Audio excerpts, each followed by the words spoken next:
আমি সর্বপ্রথম আমার নাম বলছি। কার নাম? আমার নাম বলছি যে আমি জজবাতি জিয়াদি বয়ান করি। হুজুর আপনারা তো আমরা ধরছি আছেই, অন্যদের নাম বলেন। ওয়াল্লাহি একটু বাড়াইয়াও বলতেছি না, একটু বাড়ায় বলার সুযোগ নেই। এরপরে আমি একজন পীর সাহেবের নাম লিখছি, সত্যি কথা বলি, একজনের নাম লিখছি। এরপরে মামুন সাহেব হুজুরের নাম লিখছি।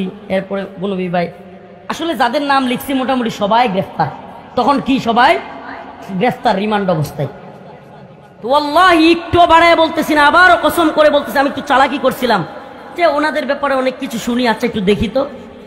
আমি সব নাম লেখার পরে বনবী ভাই, হারুনিজার ভাই, উসামা ভাই কিংবা জুনেদ আল্লাহ সাহেব, মামুন সাহেব হুজুর সবার নাম লেখার পরে হঠাৎ করে জিজ্ঞেস করতেছে, হুজুর প্রথমে যার নাম লিখছেন উনি কে? আমি বলছি কেন চিনেন না? আমি বলছি অমুক দলের নাইবে আমির সাহেব। ওয়াল্লাহি কসম, 1 ইঞ্চি যদি বাড়ায় বলি, আল্লাহর কসম, আল্লাহ যেন আমার উপরে, এজন্য এই কথা যদি তুহমত হয়ে থাকে আমার উপর আল্লাহ আযাব আসে, এতটুকু বলতেছে।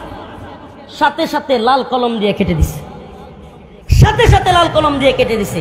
শুধু কেটেই দেয় নাই, আমি যখন জিজ্ঞেস করলাম কি, উনি তো সবচেয়ে গরম কথা বলে, পারলে হাসিনার একবার কাপড় খুলে ফেলে, তো উনার নাম কাটছেন কেন? হুজুর এটা বুঝবেন না। কি বলে? এটা বুঝবেন না। এখনো যারা মনে করেন যে আমরা সব, আজকে কি দেখলেন আপনারা? ফরিদউদ্দিন মাসুদকে আল্লামা বানানোর জন্য যারা তৈরি, হাসিনা চলে যাওয়ার পরে যারা ফরিদউদ্দিন মাসুদকে বড় বুজুর্গ দাবি কইরা তার বিরুদ্ধে বললে চোখ উপড়ায় ফেলবে, টানা ঘেরাও করবে, এই অবস্থানগুলো দেখতেছেন। আর আমরা রিমান্ডে, আমি নিজে এটা যাচাই করে আসছি। এখন বলবেন হুজুর গোয়েন্দারা নিজেদের মধ্যে লাগায় দেওয়ার জন্য আপনাদের মধ্যে এগুলো করছে। আপনারা খুব বেশি বুঝেন না। সব কিছু এত আলাদিনের চেরাগ আপনারা কই পেলেন? আমরা ইনায়া বিনায়া কথা বললেও গ্রেফতার হই, আমরা এদিক সেদিক করে অনেক আলেম কমেন্ট করলে গ্রেফতার হয়, আর হাসিনার কাপড় খুলে নিলেও কেউ গ্রেফতার হয় না। আপনারা আমাদেরকে বোকা বুঝান না, এত বোকা বুঝায়েন না। আজকে মুখ খুলতে বাধ্য হচ্ছি। আপনারা যদি এখনো পর্যন্ত আলেমদের বিরুদ্ধে বিশুদ্ধার আর এই নাস্তিকদের পক্ষ অবলম্বন থেকে বিরত না থাকেন, কি করতেছে এরা? কি করতেছে এরা? এই আস্তে।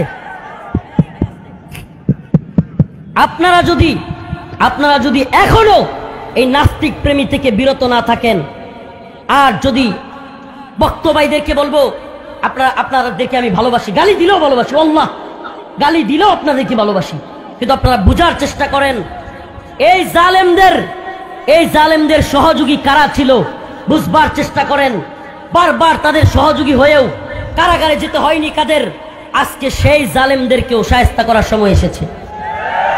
হয় পরিবর্তন হবেন, নিফাকি দূর করবেন, শাহবাগী ফরিদউদ্দিন মাসুদের থেকে সমর্থন উঠিয়ে নেবেন, না হলে আমাদের জবান বন্ধ হবে না ইনশাআল্লাহ। আজকে আমার রিমান্ডের ছবি ভাইরাল হয়, ফরিদউদ্দিন মাসুদের বিরুদ্ধে কথা বললে গোয়েন্দা সংস্থার কাছ থেকে এই ছবি আপনারা কিভাবে পেলেন? জবাব দিতে হবে জাতির সামনে, জাতির সামনে জবাব দিতে হবে। এতদিন হলো রিমান্ডে নিল আমাকে, প্যান্ট গেঞ্জি পরা এই ছবি আমি কান্না করে ইলিয়াস ভাইয়ের সাংবাদিক তার লাইভে এসে বললাম, আর এখন এগুলো ভাইরাল হয় ফরিদউদ্দিন মাসুদের বিরুদ্ধে বললে অবশ্যই ফরিদউদ্দিন মাসুদ গোয়েন্দা সংস্থার সাথে ছিল, আর সে হয়তো আপনাদেরকে এগুলো নিয়ে দিছে। এটা একটা হইতে পারে, না হলে আপনাদের ইলিয়াজও আছে। জাতির সামনে এটাকে ক্লিয়ার করবেন, আর না হয় আমরা যেটা দেখে আসছি রিমান্ডে আপনাদের নাম লাল কালি দিয়ে কেটে দেওয়া। আপনারা বলবেন হুজুর অন্ধভক্তি, ভাই এটা ধ্বংস হয়ে যাবেন আপনারা। অন্ধভক্তি, এত অন্ধভক্ত হয়েন না।